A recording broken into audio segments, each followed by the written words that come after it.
before the weekend? Yeah, I did. There are a lot of good ones, a lot of games that had a big impact on our future. So, of course, I tried to watch as much as possible. A lot of good teams playing, so it was a big weekend for us. Do you look at games like that and you think, well, they wouldn't get away with that against us, or we would do this?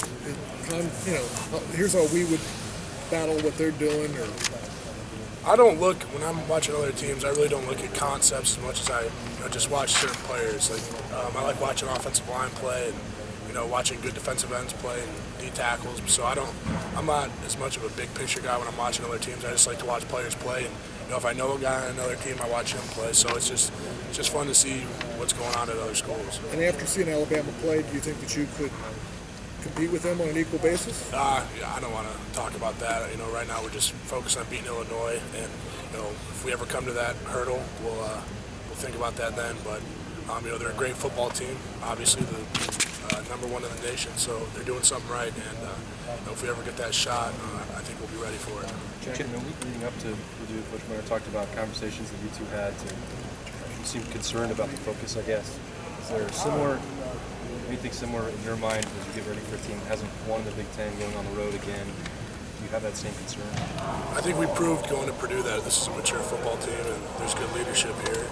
And obviously it's another noon game, and it's an away game, and we're not ignorant. We know about the different facts about Illinois, but they're still a Big Ten football team. It's a road game for us, so that's always going to be a challenge, and we can't prepare for it any differently than we would any other game. So we had this bye week to get rested. We had a good practice today, and we're going to go into it full bore and come out swinging. Was there something in particular about that week's practice or in the locker room or something that had your attention getting ready for Purdue that you thought it could be a concern? What prompted that conversation?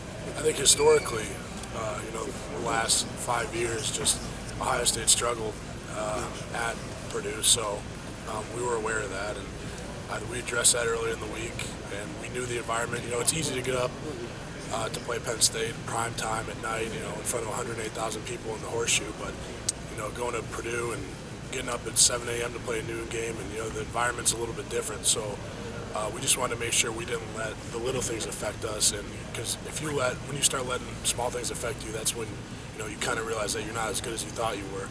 But we did a great job of rising to the challenge and not letting different factors affect us. Yeah, I don't think that it's been. Or Coach Meyer has kept it a secret that you guys had a long way to go last year with the passing game. You guys relied on the run a lot last year on the way to an undefeated season. It seems like that was a secret. Yeah, it hasn't been, is what I said. What is it now that you guys have done to kind of take that to the next level from a rushing standpoint? Because you leaned on it last year and you were successful enough to go undefeated doing that. Why are you guys better at it this year? Yeah, I think last year there were some games that teams played us real heavy in the box because we couldn't do as much of our passing game. But this year it's a lot different. There's not 8 or 9 guys in the box because this offseason Braxton and the receivers and the running backs and all the skill guys got together and decided that they were going to be really good this year. And I think they've done that so far. They've gotten better every game, and that makes it easier on the O-line and the running game, knowing that there are other threats. And, we still pride ourselves on having a great, powerful running game, and I think that's something that we need to continue doing. But it's just nice knowing that there are different ways to score touchdowns other than run inside the tackles. The offensive line specifically has taken it to a new level, it seems. Coach Meyer said it's one of the best he's been around. What have you guys done? What's been the catalyst to your guys' collective improvement in the way that you guys have approached it? I think we knew coming into the season that we had expectations of ourselves, and we were building on something good from last year. And we have 4 senior leaders, so if we didn't play the way we're playing, then I think that would be a disgrace for us. And I think we knew going into it that we had to play up to a certain level that we established for ourselves last year, and we're working to do that every week, and we can still get better. There's still things every week that we can improve on, but we have a great chemistry, and Taylor's doing a great job for us, and we play hard, and that's something we pride ourselves on. Yeah, a few years ago, you're down there. Is it like unfathomable that you only completed 1 pass? You won the game, but compared to what you were now, a touchdown to Jake or something. Yeah.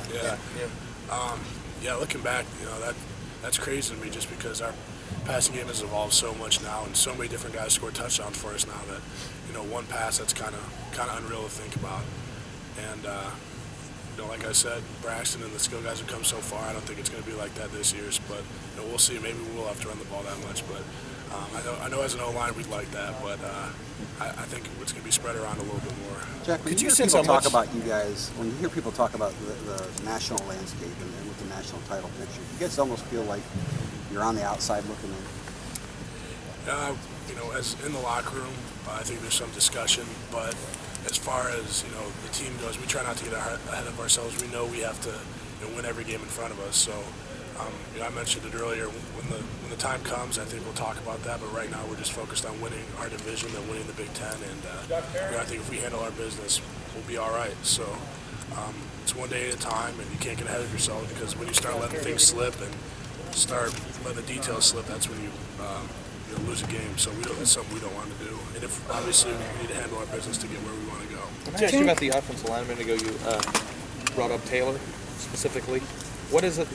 He's younger. He's not one of the seniors. Is he kind of reaching the expectation to kind of be your equal as the other four? I mean, does he kind of rose his game up to a level that you guys expected? Yeah, absolutely. He came in. He had a tough first draw against Buffalo and Khalil Mack, and he got his feet wet, and I think he realized how hard he had to work to get where he wanted to be. And, he's improved every day since then, and he's getting tougher, stronger. His technique's getting better, and we're really proud of him. He's definitely, people bring up a weak link, and right now we don't have a weak link the way Taylor's playing.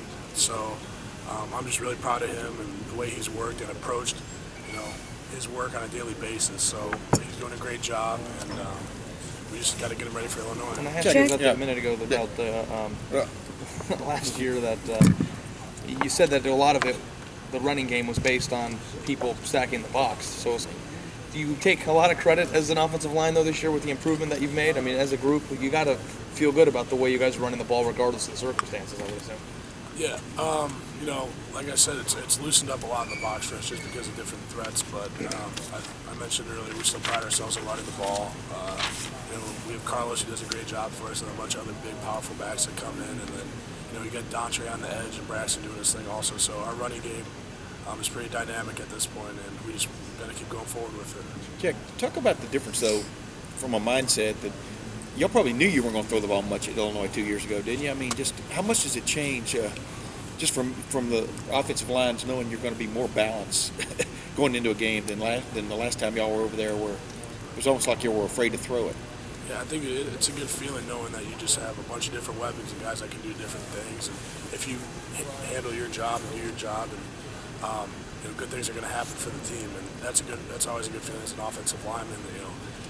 Just if you take care of your business, anything can break out of there. So it's awesome for us. And then one other thing, these guys are in the hundreds, in the 100s, and stopping the run. You guys are 6th or 7th or 8th in the country in running. Why wouldn't you go over there and run every day? I mean, every play. I mean, do you look at those kind of stats before you go into a game? Do you look at what they're doing? Obviously, you do. Talk to Coach Herman and Coach Meyer about that one. That's a little higher up than my knowledge. But it's a Big Ten road game, which is always tough. They're going to be a physical team, and it's going to be a challenge for us. So we just got to be ready to go. Kind of jumping off Tim's question, they've allowed 4 different running backs this year to go for 200 yards. Does that not increase what your internal expectation is for what you need to get Carlos? I think if we're not concerned as much with outside factors. If we do our job and make holes, Carlos is going to run for a lot of yards, and I think that'll take care of itself. And then we'll look at the stat sheet at the end of the game. So we're not as concerned with stuff like that as we are with handling our jobs. But does a lot change, your definition of a lot change from game to game?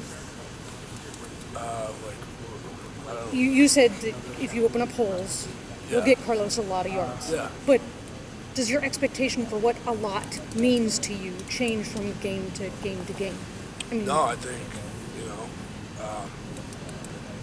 we have in our room, in our offensive line, we know what a lot of yards is, and I'm not going to give you guys a number. No, I didn't ask for a number. There's a reason we have our goals set, and we'll know at the end of the game if we did our job the right way. So that's kind of an internal thing for us. But the goal, though, stays the same every week, is what you're saying? Yeah, I think so. I think we have a benchmark that we want to hit, and Coach Warner makes that clear to us. Thank you. Yep. Thanks, everyone. Thank you.